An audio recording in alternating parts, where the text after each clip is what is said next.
Hello guys, আজকে আপনাদের সামনে নিয়ে আসলাম সিম্পল চাপাতি রেসিপি। এর জন্য আমরা এখানে নিয়ে নিলাম আটা, স্বাদ মতো লবণ এবং দিয়ে দিলাম হালকা একটু তেল। এবার আমরা এখানে দিয়ে দেবো ফুটানো গরম পানি পরিমাণ মতো। পানি দিয়ে একটি চামচের সাহায্যে এগুলোকে আমরা মিক্স করে নেব। প্রথমে সরাসরি হাত লাগাবেন না, কারণ পানিগুলো অনেক গরম, হাত জ্বলে যাওয়ার সম্ভাবনা আছে। তাই চামচের সাহায্যে প্রথমে মিক্স করে নেবেন।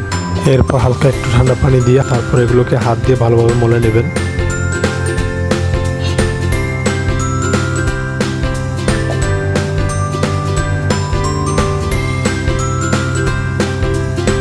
ডোটা অনেকটা এরকম হলে এবার এটাকে ভালোভাবে পিষতে হবে, ডোটা মসৃণ হওয়া পর্যন্ত। দেখুন কত সুন্দর একটা মসৃণ ডো হয়েছে। এবার এটাকে 10 মিনিটের জন্য রেস্টে রেখে দেব।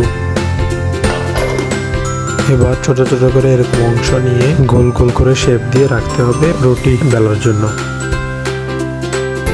এবার এগুলোকে আটা লাগিয়ে দোনো পাশ থেকে শেপ দিয়ে রুটি বেলে নিতে হবে। এরকম গোল করে শেপ দিয়ে ফ্রাই করতে হবে এগুলোকে। নিচের পাশ থেকে এরকম সাদা হয়ে আসলে উপর থেকে হালকা একটু তেল দিয়ে এটাকে ফ্লিপ করে দেব। এবার অপর পাশটাকে এভাবে ভেজে নেব। দেখুন আমাদের সুন্দর এবং সফট চাপাতি তৈরি। 2 দিন পর্যন্ত এটি সফট থাকবে। ভিডিওটি ভালো লাগলে লাইক কমেন্ট শেয়ার করে দিবেন। ধন্যবাদ।